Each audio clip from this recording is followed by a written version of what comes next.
I knew something was wrong the moment my daughter closed the door, but I didn't expect to hear the click, that sharp, final sound, like someone locking a storage shed, not a mother's bedroom. Her hand didn't even tremble. Mine did.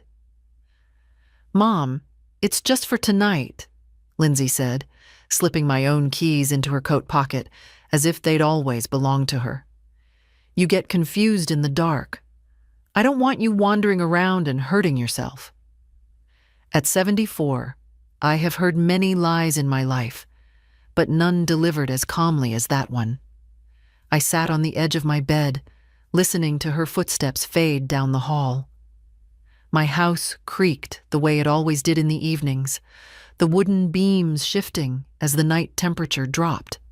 I built this home with my husband, board by board, shovel of dirt by shovel of dirt. Back then, the land felt like ours in a way nothing else had ever been. We dug the first fence posts together. We planted the first trees with our own blistered hands. We watched this place grow like a second life. But tonight, it didn't feel like mine at all. Outside my window, I could see the porch light flickering through the branches of the old elm. I had always loved that tree. My husband, Tom, used to trim the lower branches every spring. "A tree knows who its people are," he'd say. "You take care of it. It takes care of you." I wondered if he'd say the same about children. My bedroom door rattled slightly, as if testing my resolve. I walked to it slowly, my joints protesting, and tried the doorknob even though I knew it wouldn't turn. Locked. By my daughter. From the outside. In my own home. How strange to realize that the people you raise can look at you one day and decide you're no longer a person, just a problem. I sat back on the bed. The room smelled faintly of lavender, the sachet I kept in my dresser since Tom died. He always said it helped him sleep. Tonight, it didn't help me at all. Lindsay had been circling the idea of taking over for months, though she disguised it as concern. "Mom, the house is too big for you. Mom, all this land is wasted on one old woman. Mom, maybe it's time to think about assisted living." That phrase always clung to her tongue like a sour candy. Assisted living. As if I hadn't been assisting myself perfectly well for decades. As if she hadn't been coming here only when she needed something, usually money, sometimes approval, never just me. I heard her downstairs now, opening drawers, moving things, shuffling through papers she pretended to organize for my sake. I imagined her at my desk, rifling through envelopes with her impatient fingers. She thought my documents were all in that desk. She thought she understood the layout of this home. She thought she knew me. People often mistake quietness for weakness. They don't realize that silence is where we sharpen our understanding. I learned that from years of living with the land. Soil doesn't argue. It simply tells the truth to anyone patient enough to listen. The hinges gave a soft sigh as the house cooled further. I wrapped my shawl tighter. I wasn't frightened. What I felt was heavier than fear. Something colder. Something I'd been avoiding for years. Recognition, maybe. A quiet acknowledgement that my daughter had been drifting away from me long before she locked that door. A faint clatter came from downstairs, a metal drawer closing. Then another. She was searching for something specific. My property deed, most likely. The one she believed she could manage for me. The one she assumed had both our names. The one she didn't know had been rewritten after Tom's death, with the help of a very thorough lawyer. I looked at the narrow shadow under the locked door. Lindsay thought she had trapped me, but I'd lived too long, lost too much, and buried too many fears to be scared by a lock. The night stretched on, quiet and steady, as if the house itself were waiting with me. I pressed my palm to the wooden door, feeling the grain beneath my skin, remembering how Tom sanded it himself to make sure it closed without sticking. This was my home, my room, my life. And though I didn't yet know what the morning would bring, I knew one thing with absolute clarity. Lindsay had made a very big mistake tonight. When I was younger, I used to think land was just dirt, a surface to stand on, nothing more. But the older I became, the more I understood what Tom always meant when he said, "Land remembers who worked for it."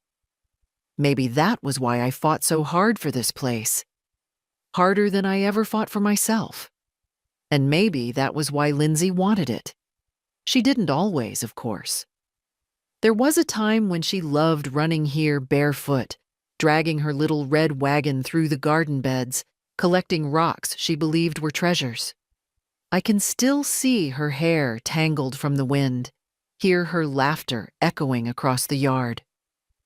When did that child disappear?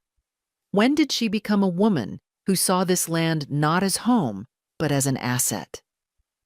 I sat by the locked door, listening to the low hum of the refrigerator downstairs and the faint rustling of Lindsay moving through my house.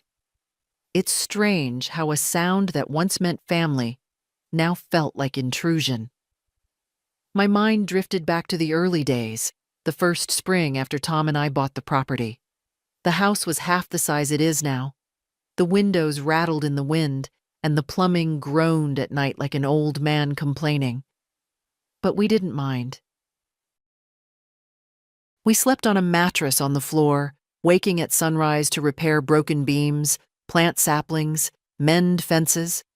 We worked until our hands cracked and bled, and then we worked some more. Those were the years when life was hard, but simple, and Lindsay was still small enough to think her parents were made of iron. Tom used to say, "A home is built twice, first with lumber, then with loyalty." I suppose that's why tonight cut so deep. Not because I feared what Lindsay would do, but because I realized loyalty wasn't something she felt anymore. I shifted a little, my knees aching. At my age, even sitting still has consequences. The room was cold, as if the house sensed my unease. I looked toward the window. The moon was bright, silvering the yard and lighting the path Tom built from riverstones he carried one by one. Lindsay once asked why he didn't just hire someone. "Work done by someone else doesn't hold your memories," he told her. She didn't understand then. I'm not sure she ever did. Over the years, I watched her world grow sharper, faster, more material. She left for college, talking about internships and promotions. She came home for holidays complaining about colleagues and traffic. She married a man who spoke of investments more than people. Somewhere along that timeline, the tenderness in her voice thinned. A distance formed that neither of us acknowledged. It was easier that way, to pretend the cold wasn't forming between us. But it was, inch by inch. The house remembers that too. I heard a drawer slam downstairs. Harder this time. Lindsay must have realized I hadn't kept my documents where she expected. She thinks she's organized, but she only understands order when she creates it herself. She never understood that some things aren't hidden. They're simply protected. A faint ache tightened behind my ribs. Not fear, disappointment. A slow, deliberate kind that settles deep. Because no matter how strained our relationship became, I never believed she would cross a line like this. Locking your own mother in a room is something you read about in newspapers, with strangers' names attached, not your child's. I got up and walked to the dresser. My reflection in the mirror startled me.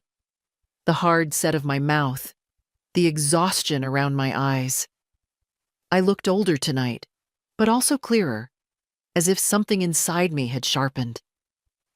On the dresser sat a small wooden box Tom carved for me the year Lindsay was born. Inside were letters, photographs, and the first copy of the property deed. The paper had yellowed over the years, but the ink remained strong. Margaret Ellery, sole owner.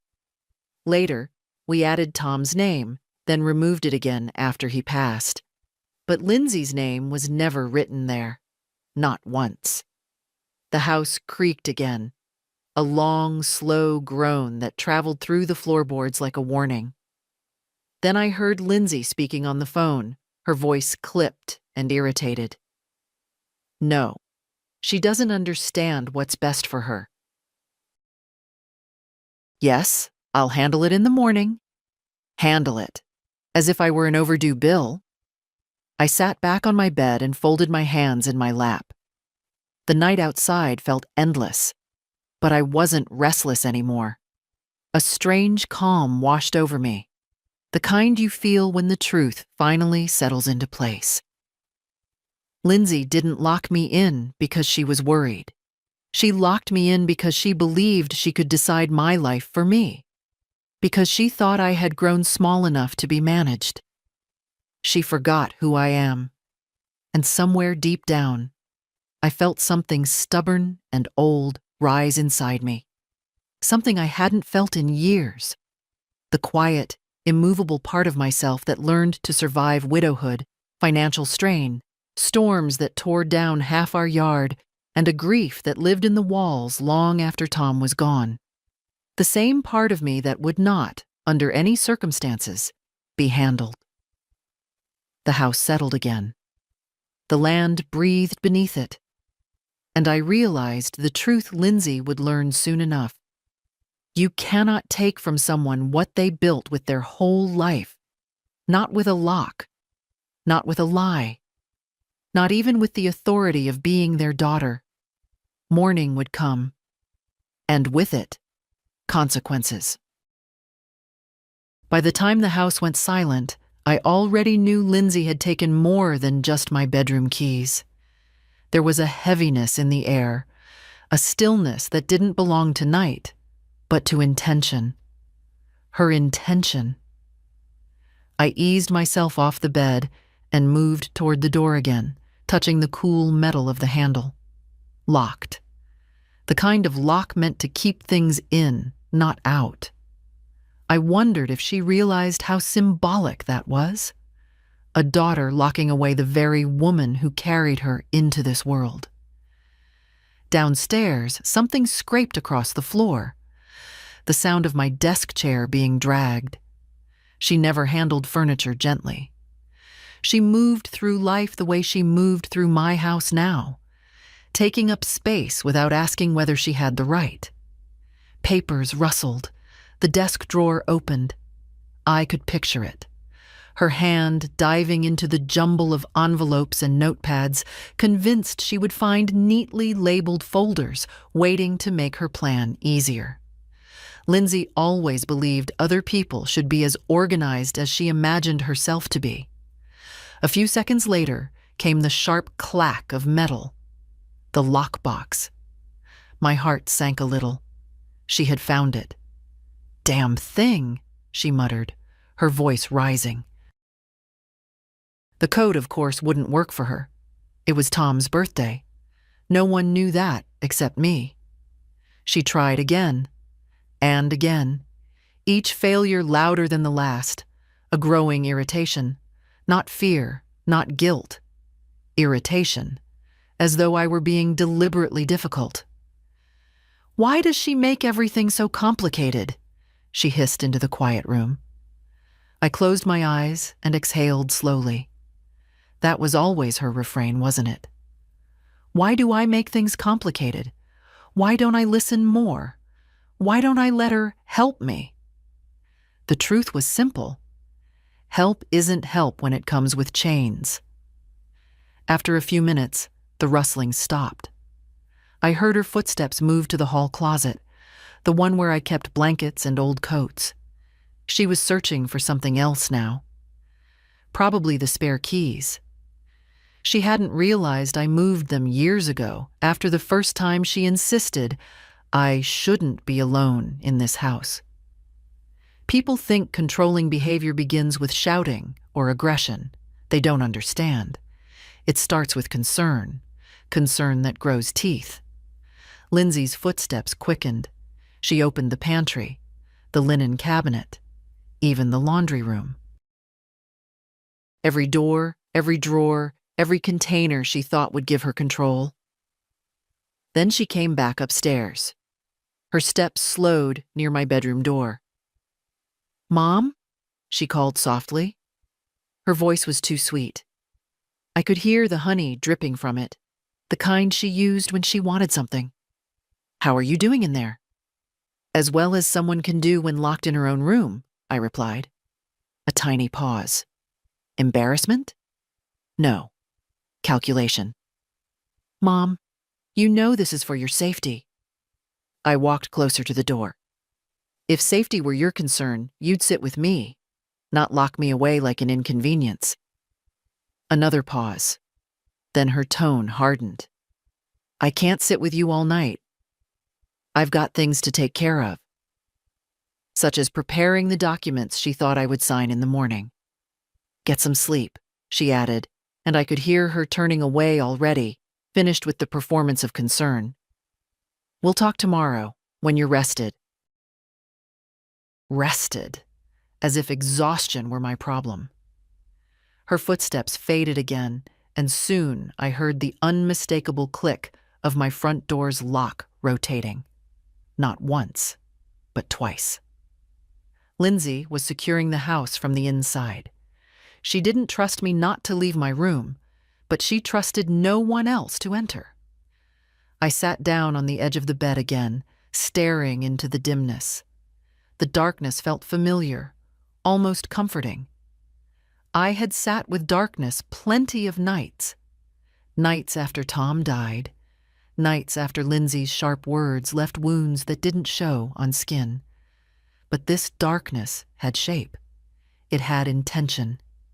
It had my daughter's face. I heard paper tearing somewhere downstairs, then a zippered pouch, the one that held my checkbook. She opened it, sighing with frustration. No checks. I had moved them months ago. She didn't know where. She didn't know a lot of things. She didn't know the deed wasn't in the lockbox. She didn't know the trust documents were not in the desk drawer. She didn't know that last year, after she pressured me to choose a retirement home brochure just in case, I made an appointment with an attorney instead. She didn't know I'd learned to stop being naive. The stairs creaked again. Lindsay came up to the landing, breathed heavily for a moment, then spoke through the door. Not angry, not worried, just tired of being inconvenienced. "Mom, don't make this harder than it needs to be. I'm trying to fix your life before things get worse." Before things get worse. She meant, before I make decisions she can't control. She meant, before the land becomes legally unreachable. She meant, before I stop complying. I didn't answer. Silence unsettled her more than my words ever could. Finally, she sighed and walked away. A door closed. The guest room. She'd sleep there tonight, under the quilt I made when she was pregnant with her own daughter. That quilt had comforted her once. Now it comforted a woman who saw me as an obstacle. I lay down on the bed. My body was tired, but something inside me was wide awake. A steady, rising clarity. Lindsay believed she had the upper hand because she had the keys. But keys don't determine ownership. Locks don't determine power. And mourning doesn't always bring the results people expect. Tonight, she took my freedom for a few hours. Tomorrow, she would learn what she had never bothered to ask. This house is mine. This land is mine. And my life, despite her efforts, is still mine to decide. The hours after midnight have a strange way of stretching themselves thin, like old fabric pulled too tight. They don't pass so much as linger, especially when you're locked in your own room, listening to a house that was once yours shift under someone else's intentions. Sleep wouldn't come. It hovered near me, then moved away whenever I closed my eyes. So I sat in the rocking chair Tom built, pulling my shawl close around my shoulders. The chair creaked softly, the way it always had, like a gentle protest. I used to rock Lindsay in this very chair when she was colicky as a baby. Back then, she clung to me as if I were her whole world. Funny how easily children forget who kept them alive in those early years.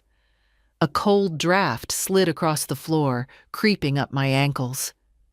The old house had always breathed at night, but tonight it felt different, like it was waiting for my decision as much as I was. Homes develop loyalties. This one had mine. Lindsay never understood that. To her, walls were walls, floors were floors, and land was a commodity.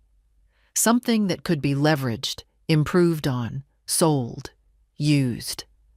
Sometimes I wondered if that difference was my fault. Maybe I raised her in comfort for too long. Maybe she never learned what struggle does to a person, how it humbles you, shapes you, teaches you where your true roots are. A soft thump came from downstairs. A cupboard closing.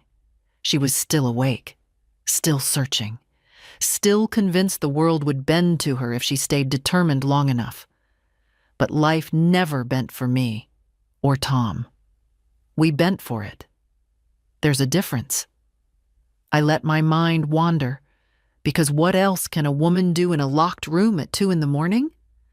I remembered the years after Tom passed. Quiet, aching years when Lindsay called every day at first, then every week, then only when she needed something. Mom, could you watch the kids? Mom, could you spot us a little for the roof repair? Mom, can you look at this document for me? And I did. Always. I told myself it was what mothers were for, but somewhere along the way, helping became expected, then demanded, then taken for granted. And somewhere inside myself, I stopped noticing the shift. Grief does that. It numbs you until one day you realize you've been giving pieces of yourself away without noticing how small you've become. Another sound drifted upstairs, the quiet rustle of paper. She was looking again. She wouldn't find what mattered. I had made sure of that long ago. Tom used to say, if you can't trust someone with your time, don't trust them with your property. It sounded harsh back then.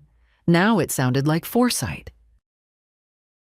I rose from the chair, walked to the window, and pulled the curtain slightly aside. The yard glowed under the moonlight. The elm tree swayed gently, its branches moving like an old friend reaching out. Tom buried our dog under that tree. He planted roses around the grave. When Lindsay grew up and declared she didn't see the point of sentimental plants, I let her words pass through me like wind. Not everything needs to be explained to be sacred. Standing there in the dim light, I felt a stillness settle over my chest. Not resignation, but clarity. A kind I hadn't felt in years. I was done pretending. Done shrinking myself so my daughter could feel large. Done apologizing for existing in the home I built. Lindsay didn't lock me away because she worried I'd fall. She locked me away because she wanted freedom to take what she had already decided was hers. The truth felt heavy, but solid. A stone in the palm. I sat back down, pulling the blanket over my legs. There was a moment, a brief, quiet one, when a flicker of doubt touched me. What if I was too harsh in my thoughts? What if Lindsay was overwhelmed, misguided, desperate rather than malicious? What if she believed she was truly helping me? But then I remembered the text messages she didn't think I saw last month. Messages to a realtor friend of hers. Once I convince her to move, the property won't be hard to unload. Unload. As if the home I lived in for 40 years were a piece of old furniture cluttering her future. No, my doubt didn't last long. The floorboards creaked somewhere near the staircase, Lindsay moving again. Then her voice floated up, muffled but sharp. "It's not like she can stop me," she said to someone on the phone. "She won't even realize what's happening until it's done." I didn't hear the other side of the conversation, but her tone tightened. "No, I'm not waiting anymore. I'm taking control tomorrow. This is the only way." Control. That word again. I'd heard it for months. Not from her directly, but in every suggestion she made, every decision she tried to make for me, every sigh of frustration when I dared to disagree. The years have taught me many lessons, but one above all. When someone tries to control your life, it's usually because they've lost control of their own. I leaned back in the rocking chair and let the night settle around me. I wasn't afraid. Not anymore. Something steadier had taken its place. The realization that Lindsay forgot a simple truth. A lifetime of being quiet does not mean you are powerless. It only means you've been waiting for the right moment to speak. And the morning would bring that moment. She thought the lock on my bedroom door was her victory. Tomorrow she would learn that it was only the start of her undoing. Morning announced itself long before the sun, not with light, but with sounds. Lindsay's hurried footsteps downstairs, cabinet doors opening and closing, the impatient scrape of a chair against tile. I'd lived long enough to recognize the rhythm of a person who wasn't preparing breakfast, but preparing an argument. I didn't sleep. I didn't need to. Some nights aren't for resting. They're for reckoning. The first true light slipped through my curtains around 6. Pale and cold, like winter coming early. I folded my blanket neatly and placed it at the foot of the bed. I wanted to meet the day standing, not sitting. When the lock finally turned, it echoed through the room sharper than it had the night before. Lindsay opened the door halfway, just enough to look inside without truly entering. "Morning, Mom," she said, with a brightness that belonged more to a realtor showing a house than a daughter addressing her mother. "Did you sleep?" Her eyes didn't wait for an answer.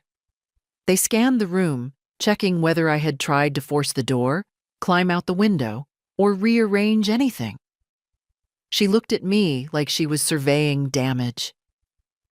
"I slept enough," I replied. "Good," she said briskly. "We've got a lot to talk about." She stepped aside, motioning for me to come out, as if the hallway were her domain and I were a guest. Her posture told me everything. She believed she had the advantage. And why wouldn't she? She'd spent the night rewriting the narrative in her mind. She wasn't the villain. She was the responsible daughter. She wasn't imprisoning me. She was managing a situation. She wasn't taking from me. She was helping me make adult decisions. I walked past her slowly, deliberately, not because my joints hurt. They did. But because I refused to rush for a woman who locked me in a bedroom. She followed me downstairs, speaking before my foot even touched the last step. "I need you to listen with an open mind this morning," she began. "I know last night seemed dramatic, but sometimes you have to take firm steps to protect someone you love." Protect. There was that word again, stretched thin from overuse. In the kitchen, a stack of papers lay on the table. arranged neatly as if for a client meeting. Contracts, estimates, brochures, her whole strategy laid out like breakfast. I pulled out a chair but didn't sit. Lindsay slipped into her role effortlessly. She smoothed her blouse, straightened the papers, and lifted her chin. "Mom, I talked to some people last night," she began, tapping the first document. "Professionals. The market is strong right now, and your house could sell for a significant amount. More than enough to secure you a comfortable place at Willow Ridge Assisted Living." I raised an eyebrow. "You spoke to professionals about selling my home while I was locked in my room?" She flushed faintly, but pressed on. "I needed to be prepared. This is a big step for both of us. Not both of us. For her." She slid the first document toward me. "This is the preliminary evaluation. A highly reputable agent came by last month and—" "I don't recall inviting anyone," I said. "You didn't need to," she replied quickly. "I gave permission." Because in her mind, my life was an extension of hers. She moved to the next stack of papers. "This is a placement brochure for Willow Ridge.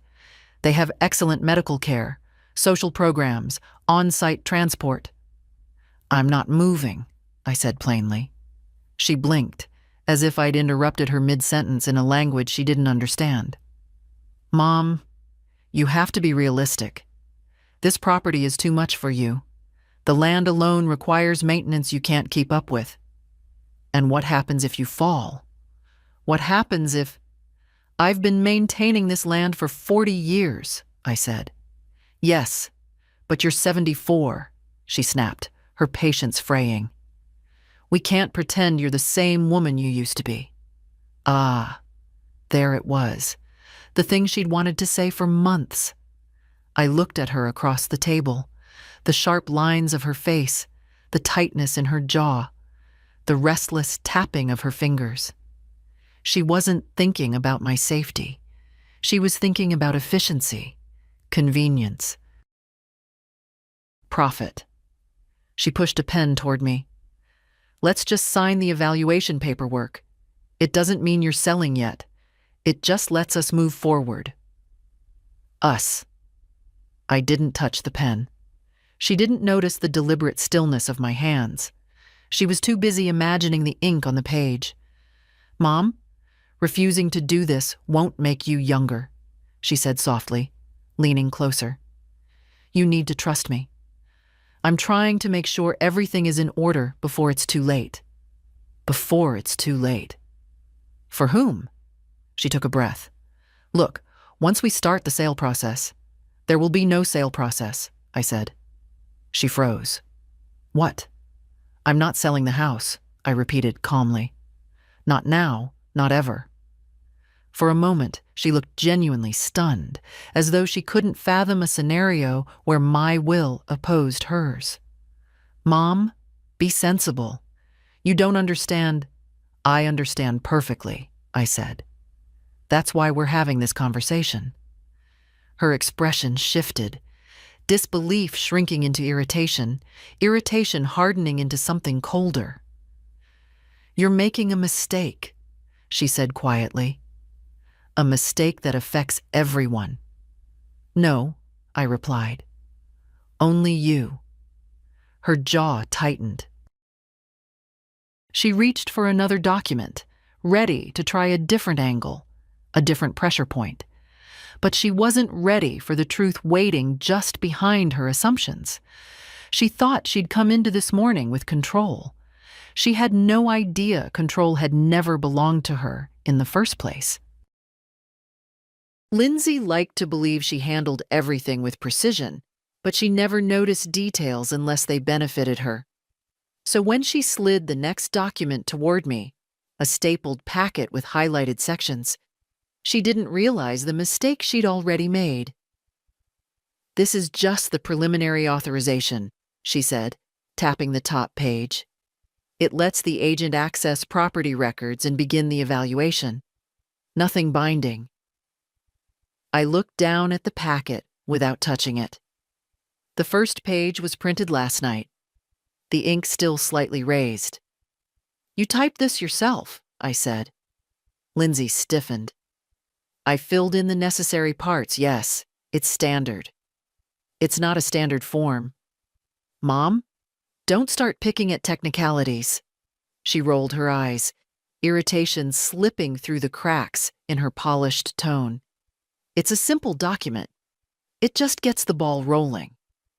She didn't hear how she spoke to me, not like a daughter, but like someone instructing a client too old to understand her own interests. "I want you to sign here," she said, sliding the pen forward again. Her nails were painted a sharp winter white. I remembered when she used to chew them down to nothing during exams. Now they were perfect, manicured, controlled, an image she worked hard to maintain. I didn't pick up the pen. Instead, I looked at the name printed at the top of the form: Lindsay A. Rowan, Authorized Family Representative. "Who authorized you?" I asked. She blinked. "Once? Twice?" "What?" "This line," I said, tapping it gently. "Where it says you're the representative. Who appointed you?" She sighed as if I were being deliberately obtuse. "Mom, it doesn't matter. It's just wording. Everyone expects a family representative when dealing with older clients." "Older clients," I repeated softly. She didn't even hear herself. "I'm not signing." Her patience snapped so quickly I could almost hear it. "Oh, for God's sake, Mom," she said sharply. "Why do you always make everything harder? I'm trying to help you. I've spent half the night arranging things you should have arranged years ago." I looked at her. Really looked at her. The tight lines around her mouth. The hollow beneath her eyes where ambition had carved out space for itself. The desperate energy of someone convinced their future depended on the decisions they forced onto others. "Your help," I said calmly, "seems to benefit one person." "That's not true." "It is, and it's you." Her jaw clenched, but she didn't deny it the second time. She reached into her tote bag, the big structured one she always carried, and pulled out a thin manila folder. She opened it with a flourish, as if she were about to reveal a brilliant surprise. "A buyer is already interested," she said. My stomach tightened, not with fear, with clarity. "You found a buyer before talking to me?" "I had to move quickly," she insisted. "Properties like this don't stay available long. The housing market is volatile. Timing is everything." "Timing," I repeated. "And money. Don't forget money." Her eyes flashed. "Don't twist this. I'm doing what's necessary. You can't keep living on a property you can't maintain. The land is too much for you. The taxes are too much for you. The upkeep is too much for you." "You don't know anything about the taxes," I said, "or the upkeep." "Yes, I do. I checked last month." "You checked because you wanted numbers to justify your decision." She slammed the folder shut. "This is going nowhere. You are being stubborn for no reason." "No," I said. "I simply know more than you think I do." A flicker of uncertainty crossed her face. The first of the morning. "What's that supposed to mean?" "It means you should have read the county records before you printed these papers." She frowned. "I did. Everything matches." "No, Lindsay, it doesn't." Her eyes narrowed. "What are you talking about?" I motioned toward the packet she'd pushed across the table. "For someone who prides herself on being thorough, you overlooked a crucial point. This house and the land it sits on aren't the same property." She hesitated. "What?" I sat down slowly, letting the truth settle between us like dust. "The house was added to the original deed 32 years ago, but the land, the full acreage, is older. and its legal classification hasn't changed since the day Tom and I bought it." "So?" she snapped. "So," I said, "the sale of the house does not automatically include the land, not without the landowner's explicit consent." She stared at me as if trying to translate a language she didn't speak. "You're the landowner," she said. "Obviously." I shook my head. "I'm the sole landowner.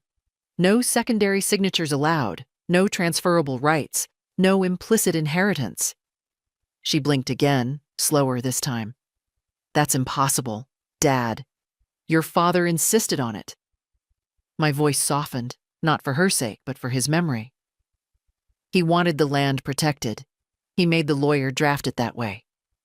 She swallowed. "I didn't see any of that in the documents." "You didn't see them," I corrected gently, "because you've never seen the real ones." Her face drained of color. "Then what was in the lockbox?" "Things I didn't mind you finding." The silence that followed was thick and heavy and honest. For the first time, Lindsay realized she didn't have control. Not last night. Not this morning. Not ever. I watched her stare at the papers she'd printed, her whole plan unraveling one thread at a time. She wasn't ready for the truth, but she would face it soon enough. The land was mine. The house was mine. And every decision she thought she'd made for me was nothing more than an illusion she built to hide from her own fear of losing control. She'd spent the night preparing her version of the future. But the truth, my truth, was about to start its own morning. I waited until Lindsay left the kitchen before moving toward the hallway. My joints ached from the long night, but something steadier pushed me forward. A kind of calm I hadn't felt in years, the quiet confidence that comes when truth is no longer a burden, but a shield.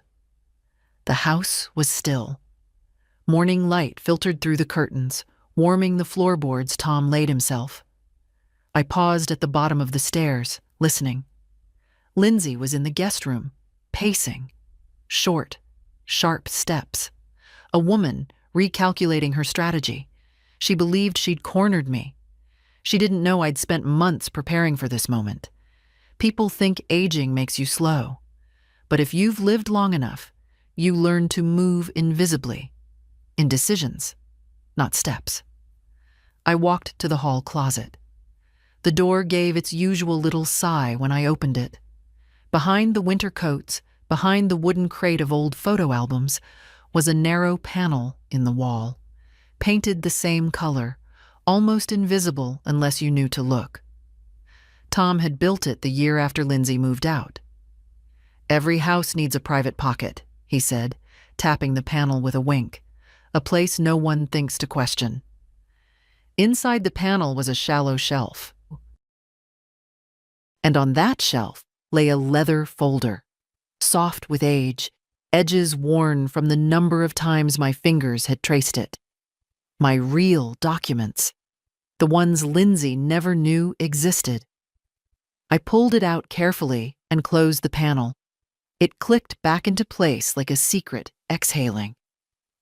At the kitchen table, I opened the folder. The papers inside smelled faintly of cedar. Tom used to keep a block of it in our desk drawer. I touched the corner of the land deed, remembering the day we signed it. We'd just finished digging the drainage ditch along the west edge of the property. My back was hurting. Tom's shirt was soaked with sweat. We looked nothing like people buying land, but we were young, stubborn, determined. This folder held everything that proved Lindsay's plans were nothing but wishful thinking. The deed, the trust documents, the updated legal instructions I filed after Tom died. None of it required a second signature. None of it could be altered by anyone but me. And there was one more paper inside, the one I'd hoped I'd never have to use. A notarized statement confirming that any attempt by family to coerce, manipulate, or control my living situation would automatically revoke them from inheritance. My lawyer insisted on it. Protect yourself from hypothetical futures, he said. They have a way of becoming real. I didn't understand back then. This morning, I did. Footsteps sounded at the top of the stairs. Lindsay was coming down, her voice firm, rehearsed. Mom, we need to finish this conversation. I closed the folder calmly and set it on the table. She entered the kitchen, shoulders squared, eyes sharp. Her gaze went straight to the folder. What's that? My documents, I said. She frowned. The ones in the lockbox were decoys. These are the real ones. Her face tightened. Mom, don't play games. It isn't a game, I said quietly. It's my life, my home, my land. She stepped closer, gripping the back of a chair. I don't know what you think you're proving, but I'm trying to help you. You're not thinking clearly. Funny how quickly adult children use that line when they realize they've miscalculated. I opened the folder and turned it toward her. The deed lay on top, my name alone in bold ink. Lindsay stared at it, her mouth tightening. That doesn't mean anything, she said weakly. It can be amended. No, I said. It can't. She swallowed, her confidence thinning. You don't know that. I had the lawyer draft it that way. Tom insisted. My voice softened, but only briefly. He didn't want the land touched unless it was my decision. Only mine. Her breath hitched, not grief, but frustration.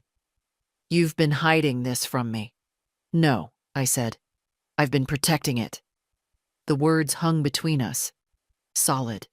Undeniable. For a moment she didn't speak. Her hands tightened on the chair until her knuckles whitened. She looked like a woman watching her entire plan tilt out of reach.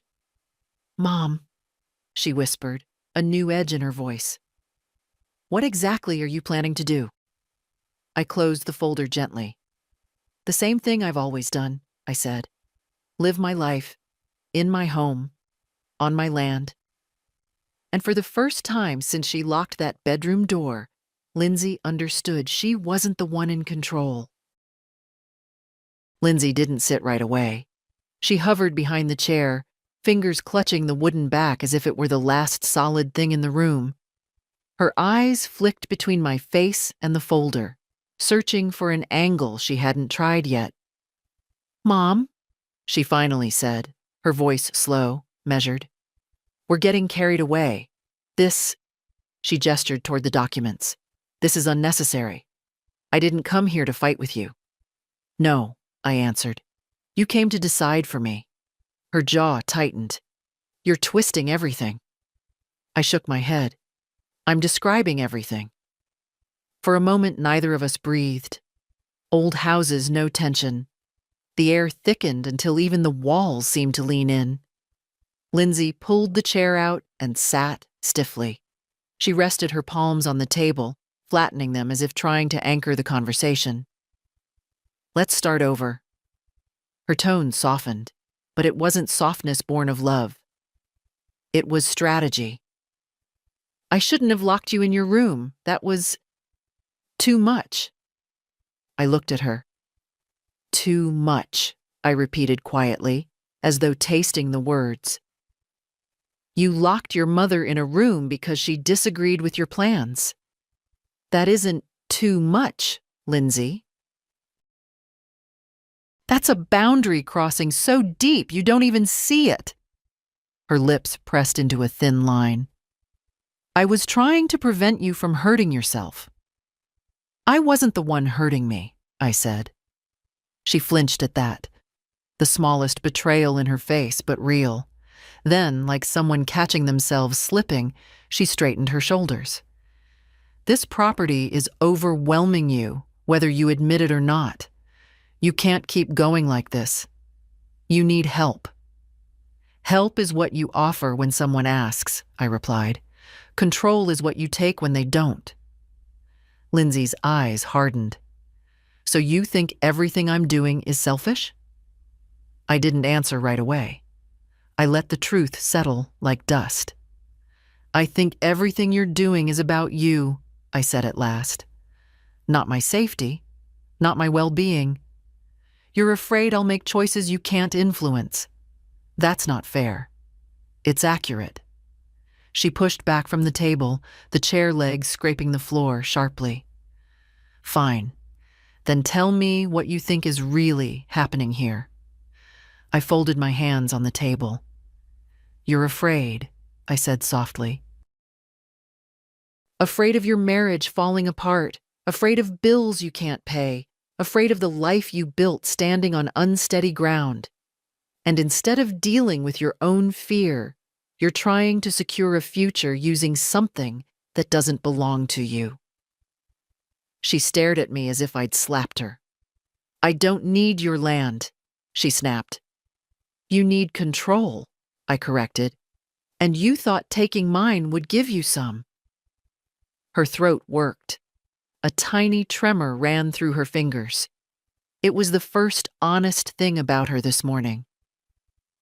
I'm your daughter, she whispered. I should be the one helping you. You should be the one caring for me, I replied. Those are not the same things. Silence stretched between us again, long, thin, unblinking. Then Lindsay reached for the folder. I placed my hand on it before she could touch it. No? She froze, fingers inches from the leather. You don't get to handle this, I said quietly.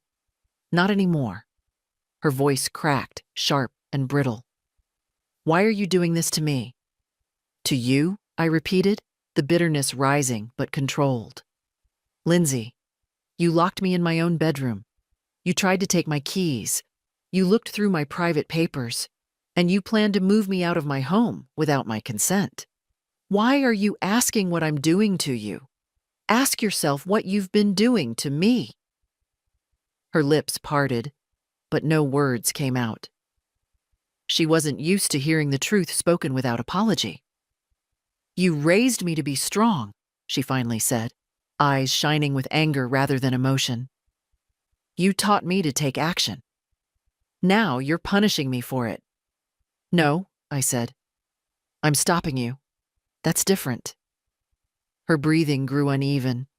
Then she leaned forward, lowering her voice as if we were negotiating something delicate. You don't understand how much is at stake. I understand exactly, I said. You wanted to reshape your life using mine as the foundation. But I'm not your foundation. I'm not your safety net. I'm not your resource. I'm your mother. Those last words seemed to hit her harder than anything else. Mothers are supposed to want what's best for their children, she murmured. And children, I answered, are supposed to remember their mothers are human beings. Her composure cracked, just for a second. She turned her head away, blinking fast. I couldn't tell if it was shame or resentment. Maybe both. But when she looked back at me, the softness was gone. Something colder had taken its place. Mom, she said, her voice shaking but controlled. You're making a mistake you'll regret. I shook my head slowly. No, Lindsay. The only mistake I made was letting this go on as long as I did. And in that moment, she understood that the morning she planned, the victory she expected, was slipping farther from her reach with every truth I spoke. The knock at the front door came so softly I wasn't even sure I'd heard it. Lindsay heard it too. Her head jerked toward the hallway, eyes narrowing.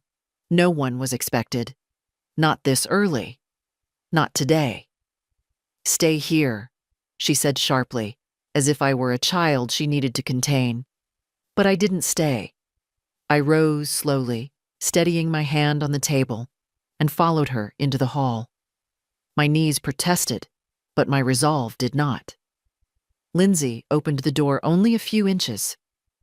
"What are you doing here?" she snapped. A familiar voice answered, uneasy but polite. "Mom said you were both here. I wanted to check in." My heart lifted just slightly. It was Haley.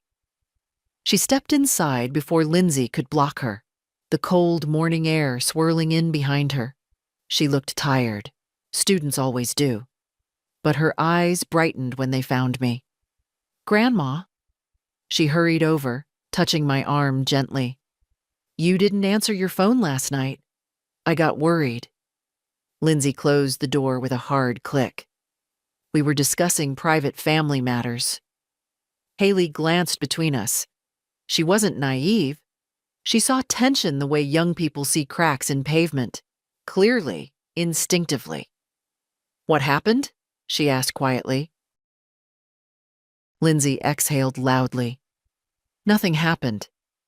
Grandma is just confused about a few things, and I'm trying to straighten them out." "Confused," I repeated, letting the words settle into the air like dust. "Interesting choice." Haley's brows drew together. "Are you okay?" I looked at her, really looked.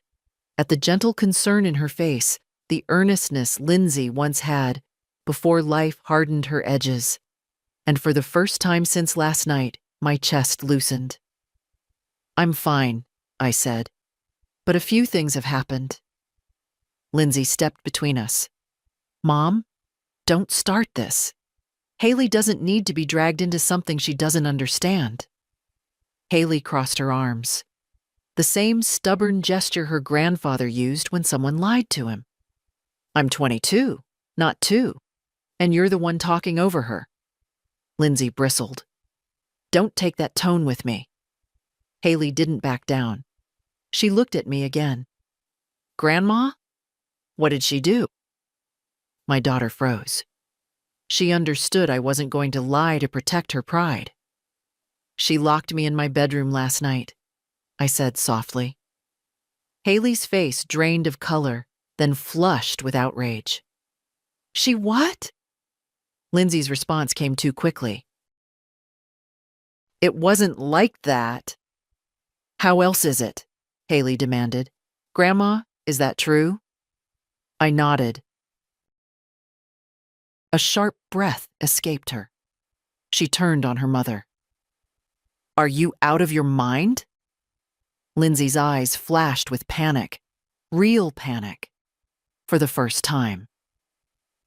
"You don't understand the situation. Your grandmother is not thinking clearly. She's overwhelmed. I talked to her yesterday," Haley interrupted. "She seemed clearer than you ever do when you're stressed." That stung Lindsay. I saw it. Haley moved closer to me, lowering her voice. "Did she take anything else? Your phone? Your keys?" "Yes," I said. Haley's hands trembled with anger. "Mom, this is insane. You can't treat her like this." "She's exaggerating," Lindsay said quickly, voice rising. "This is exactly why I didn't want you involved. You always take her side." "Her side?" Haley's voice cracked, not from weakness, but disbelief.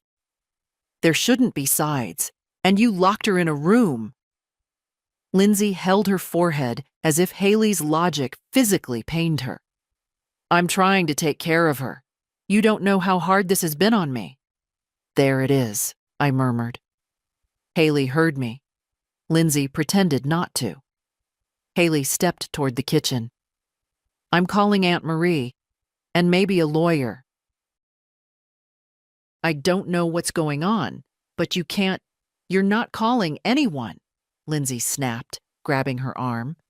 That was her mistake. Haley pulled back sharply, eyes wide. "Do not touch me like that."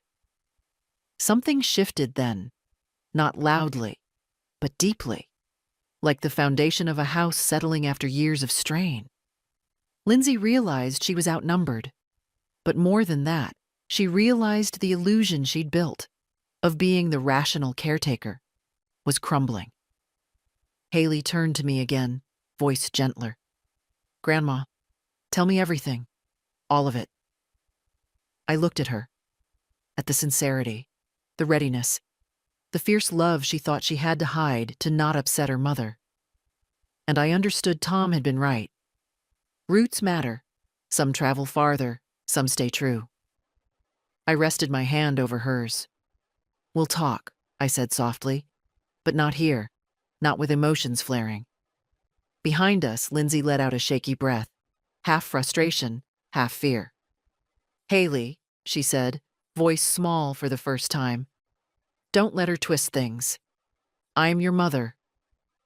And she's my grandmother, Haley replied, her tone flat, honest.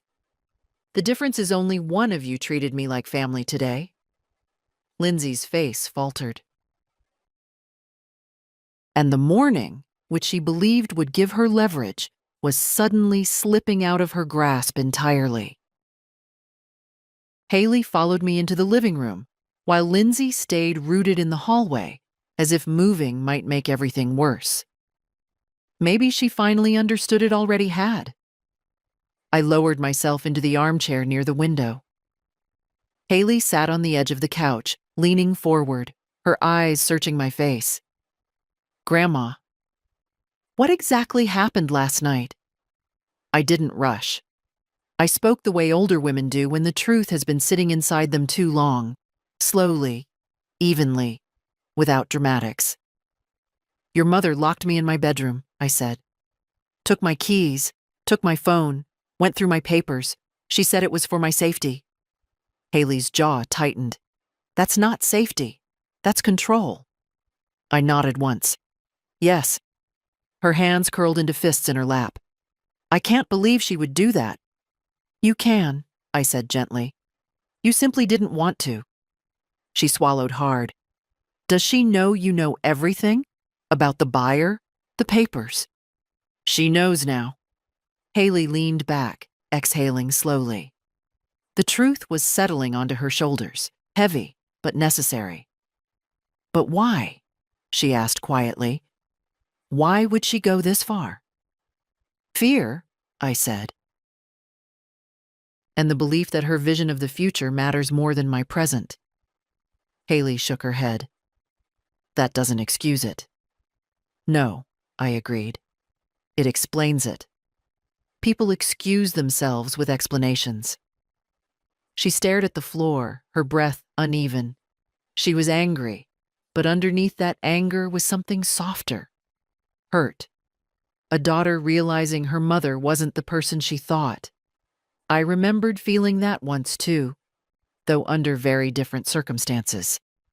Haley finally looked up. What did she plan to do today? Present me with paperwork, I said. Convince me to move out, sell the property, sign things she prepared without my knowledge. Haley's face tightened. She thought you'd just agree? She thought I was manageable. I met her eyes. She forgot I've lived 74 years managing myself. For a moment, Haley smiled. A small, sad smile, but real. Then it faded. What happens now? She asked. Before I could answer, Lindsay appeared in the doorway. She didn't enter the room. She hovered there, arms crossed, eyes red but defiant. Are you done poisoning her against me? She asked quietly. I didn't respond. Haley did. No one poisoned me, she said. I'm listening. Something you didn't do. Lindsay flinched but didn't reply. She looked at Haley the way people look at someone who used to be predictable but no longer is. Mom? Lindsay said, directing her gaze at me now. Whatever narrative you're spinning, it won't change the fact that you need help. And you need control, I said calmly. We're both telling the truth. Her eyes glossed with anger, or maybe shame. Hard to tell. Haley rose from the couch. Mom, you hurt her. You can't pretend you didn't. I was trying to protect her. By locking her up? Haley's voice cracked, and the room fell utterly still. If Dad did that to you, you'd call the police. Lindsay opened her mouth, closed it, opened it again. No defense came. That silence was more honest than anything she'd said all morning. Haley stepped closer to me. Grandma, do you want me to stay? Or call someone? Or, I want you to sit, I answered softly. I want you to breathe. She sat. Lindsay's voice came again, smaller now. Mom, please, don't do this. Don't make this bigger than it is. I looked at her, my daughter, a woman who no longer recognized the boundaries of love. It already is bigger, I said.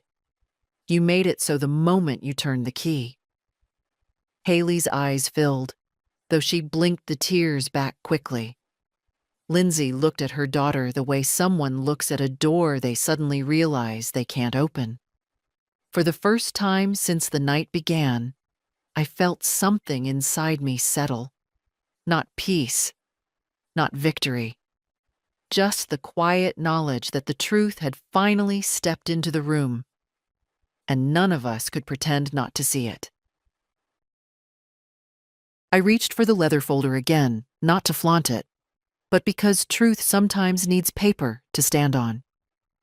Lindsay watched my hand, tense as a cornered animal, unsure whether to fight or retreat. Sit, I said quietly. She didn't move.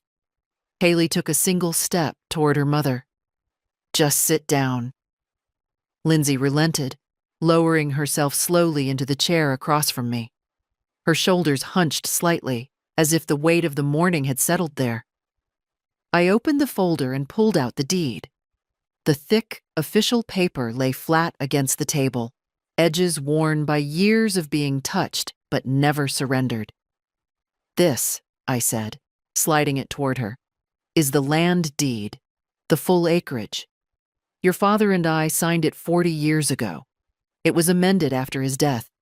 My lawyer updated it exactly as he would have wanted. Lindsay didn't touch it. She stared at her reflection in the glossy wood of the table instead. What does it prove? She murmured. It proves, I answered steadily, that everything you planned last night was built on assumptions, and none of them match reality. I pulled out the second document. The trust paper, notarized, firm. This states that the property cannot be evaluated, transferred, or encumbered without my explicit, voluntary consent. No representative signatures, no family proxies, no safety reallocations. Only me. Haley inhaled sharply. Lindsay's face hardened, a small twitch pulling at the corner of her mouth. You hid this, she said. I protected it, I corrected. There's a difference. Her gaze snapped to mine. From me? Yes. The word hung in the air like a bell stroke. Undeniable, echoing, final. Haley shifted closer to me, her hand brushing my arm lightly, grounding me. Lindsay noticed. Something in her expression flickered. Envy, maybe. Loss, certainly. I took out the last page from the folder, the one my lawyer insisted on, the one I signed with a heavy heart months ago. This document, I said, tapping the top, revokes inheritance rights if coercion, manipulation, or attempts to force relocation are used against me. Lindsay's breath caught. What? It's legal, I said, and enforceable. You're threatening me, she whispered. No, I said. I'm informing you. You crossed a line last night. I want there to be no confusion about it. Her face twisted, anger trying to swallow shame. I was trying to help you. Everything I did was to help you. You locked me in a room, I said softly. People don't help out of fear. They help out of love. What you did wasn't love. Haley whispered. Mom, you can't argue that. But Lindsay didn't look at her. She looked only at me, eyes burning.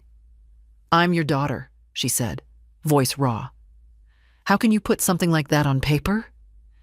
Because, I answered gently. I know human nature, and I know you. And I needed to protect myself from any future where desperation might override compassion.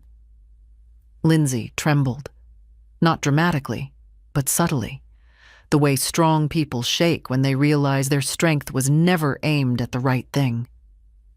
You think I'm a monster, she said quietly. No, I replied. I think you're lost, and you tried to drag me with you. A tear slipped down her cheek, surprising us both. She wiped it away angrily. Haley looked at her mother, really looked, and whispered, Mom, you hurt her, and she's telling you the truth. Lindsay's breathing turned shallow. Her voice cracked around the edges. I didn't think. That, I said softly, is the problem. You didn't think. You only decided. She stared at the documents, the physical evidence that her imagined authority was nothing but vapor. Mom, she whispered, what do you want me to do? I closed the folder. Accept, I said, that my life is mine, and my home stays with me. And for the first time, Lindsay had no words at all. Lindsay stayed seated, but her posture changed. Her back no longer straight, her shoulders no longer squared. She looked smaller, not in age, but in certainty, as if she finally understood. The ground beneath her wasn't as level as she'd believed. Mom, she said, her voice low, almost trembling, I didn't come here to fight you. I came because I'm scared. Everything feels like it's falling apart, and I needed to fix at least one thing. And you chose me, I replied gently, because I was the easiest thing to rearrange. Her breath hitched. No, I chose you because you're my mother. And that title, I said, doesn't give you ownership. Something in her eyes broke open then, not wide, but enough. Vulnerability, real and raw, showed itself for a brief moment before she pushed it back down where no one could reach it. Haley stood quietly near the door, arms folded. Not defensive, protective. She wasn't taking sides. She was witnessing truth. Sometimes that's harder. Lindsay finally leaned forward, elbows on the table, palms pressed to her temples. You don't know what it's been like. The house payment, the insurance, the college loans. Those are your responsibilities, I said softly. Not mine. She winced. I know that. But knowing and managing are two different things. And sometimes it feels like everything is balancing on the edge of a knife. I let her speak. Not to excuse, but to understand. Even at 74, it's possible to listen without surrendering. I thought, if I could handle this one thing, she continued, if I could get the house sold and move you somewhere safe, I wouldn't have to worry anymore. I wouldn't have to feel like I'm failing at everything. And you believed, I said, that taking control of my life would restore control in yours. Lindsay's chin trembled. She didn't deny it. For a moment, I saw the child she used to be, the one who hid behind my skirt during thunderstorms because she didn't like the sound of the sky breaking. But the woman in front of me wasn't hiding. She was justifying. Mom, I didn't want to hurt you, she whispered. But you did, I replied. And that's what matters now. She pressed her lips together, fighting tears she didn't want Haley to see. Haley, meanwhile, watched her mother with a mixture of confusion, anger, and something softer. Grief for the mother she thought she had. Let me ask you something, I said quietly. Last night, when you took my keys, when you locked my door, what did you think would happen this morning? She swallowed. I thought you'd calm down, that you'd see reason. No, I said. You thought I'd surrender. Her face tightened. She didn't speak, because the truth didn't leave room for protest.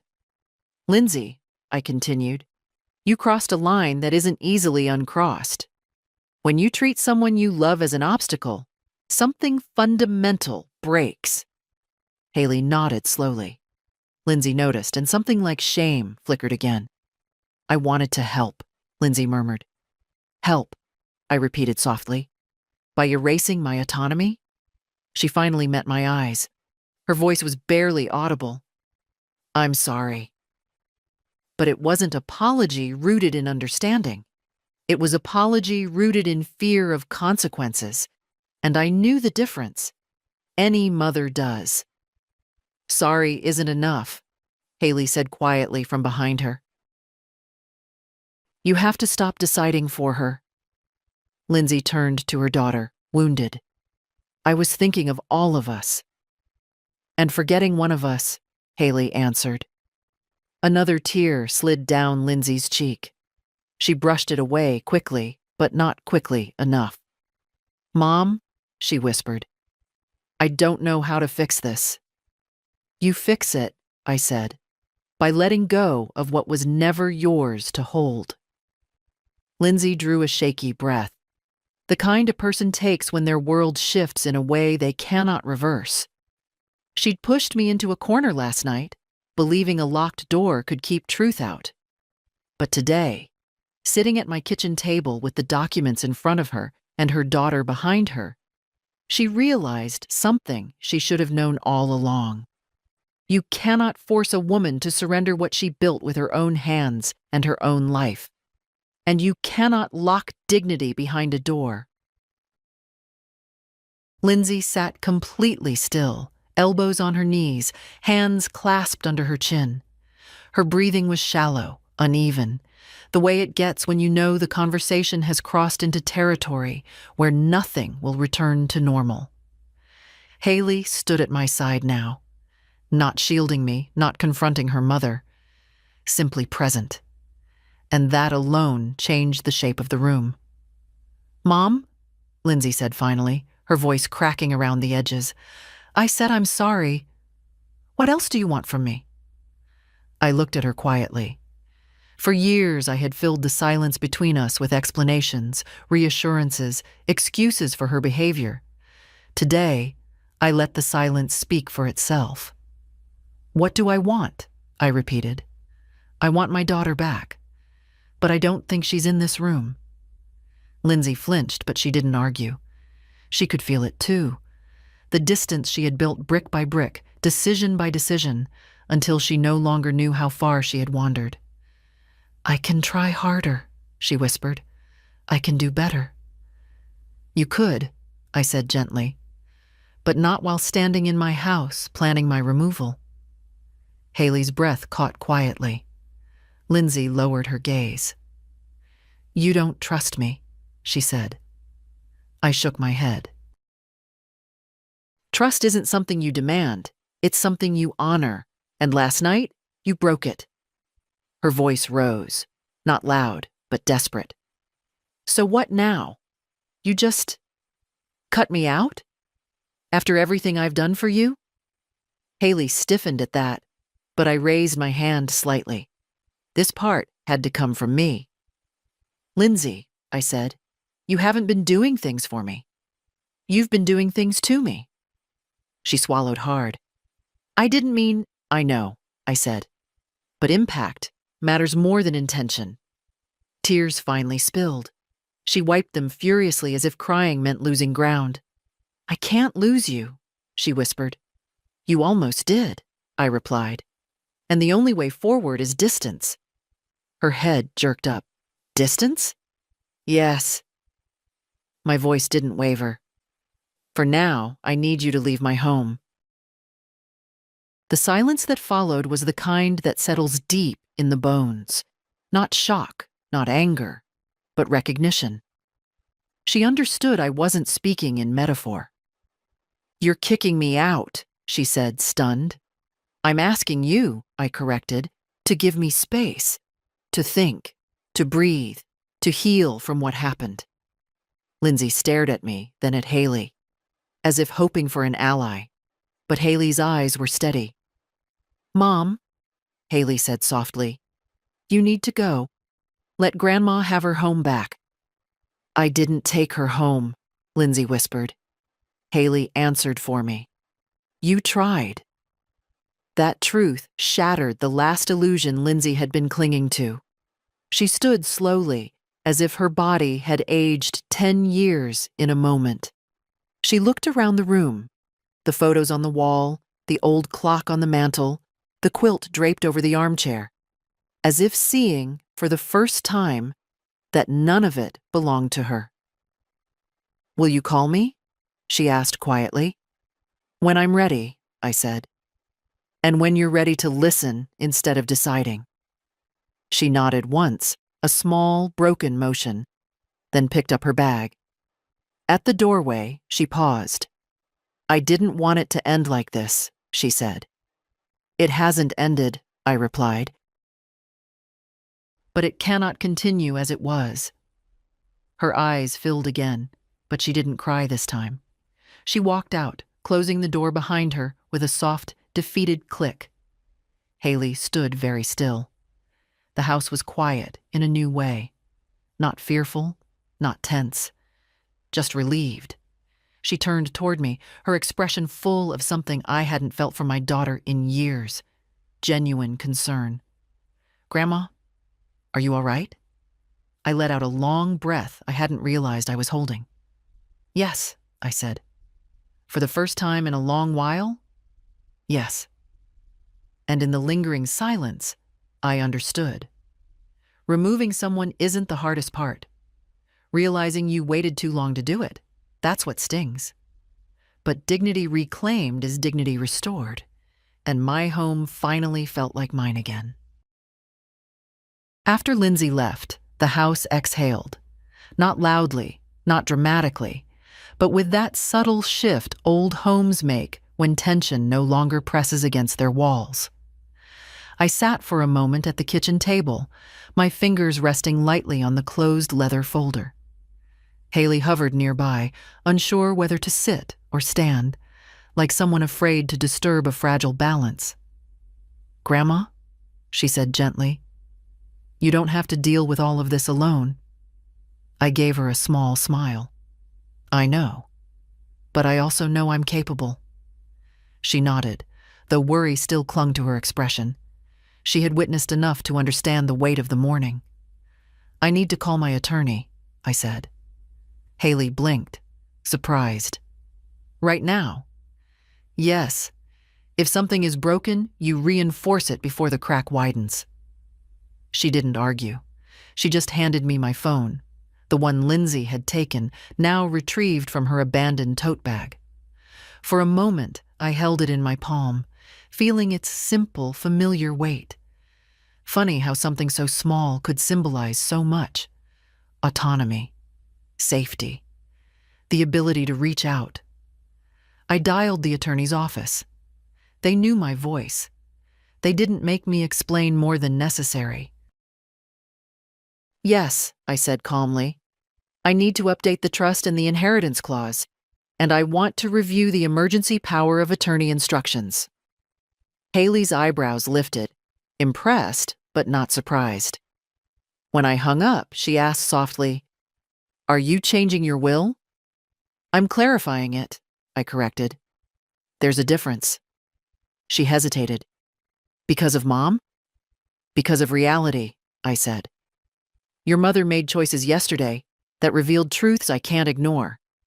Love doesn't erase responsibility." Haley lowered her gaze, tracing the grain of the wood table with her finger. I don't understand how she thought she had the right. "People confuse their fear with entitlement," I said. "And they confuse their intentions with permission." We sat in silence for a moment, listening to the house settle again. A bird chirped outside. Life moved on, indifferent to our human storms. I opened the folder one more time and laid out the papers. The deed, the trust, the notarized amendment protecting me from coercion. I added one more sheet, a new durable power of attorney document the lawyer mailed me months ago. It needed only one signature to take effect. I slid it toward Haley. She looked up sharply. "Grandma? No. You don't have to do that for me." "I'm not doing it for you," I said. "I'm doing it for me. You listen. You don't push. You don't decide for me.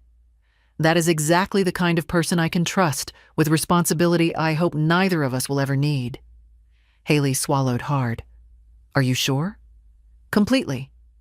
Her eyes shone, not with pride, but something deeper. Gratitude, maybe, or a kind of humility Lindsay had misplaced long ago. She signed. A small signature, but steady. No tremor of ego. No rush. Just respect. I placed the papers back into the folder, closed it, and tied the leather strap. A symbolic act, yes, but also a final one. Haley exhaled softly. "What happens with Mom now?" I looked out the window at the land Tom and I once worked with our bare hands. 40 years of mornings, storms, planting seasons, and a lifetime of knowing what truly belonged to me. "She needs time," I said. "Time to understand what she crossed. Time to face her own life without leaning on mine." "And you?" Haley asked. "I need peace," I answered. "This house deserves it, and so do I." We sat quietly together. No rush, no fear, no locked doors. Just two women. One old enough to have lived several lives, one young enough to learn from them. Sharing a space returned to its rightful balance. For the first time in years, the future didn't feel like something being taken from me. It felt like something I had reclaimed. The afternoon light stretched long across the living room floor, warm and steady. The kind of light that doesn't demand anything, only offers. Haley had gone upstairs to change the sheets in the guest room, insisting I deserved a peaceful night after the one I'd endured. I let her. Not because I needed the help, but because sometimes accepting kindness is its own kind of strength. I walked slowly to the front door and opened it. The air outside smelled of cut grass and damp earth, the scents Tom always said were the breath of honest land. The elm tree cast its familiar shadow across the yard, swaying slightly as if greeting me. For years, I'd wondered whether I was getting too old to keep tending this place. Now I realized it wasn't the land I doubted. It was the people who wanted to take it from me. I stepped onto the porch, letting my hand rest on the wooden railing Tom sanded himself. The grain was smooth under my palm, as comforting as an old friend. So much of my life had been lived here. Celebrations, arguments, silences, recoveries. This house had witnessed all the versions of me: the young wife, the tired mother, the grieving widow, and now the woman who had finally drawn a boundary deep enough to hold. Behind me, I heard Haley's footsteps.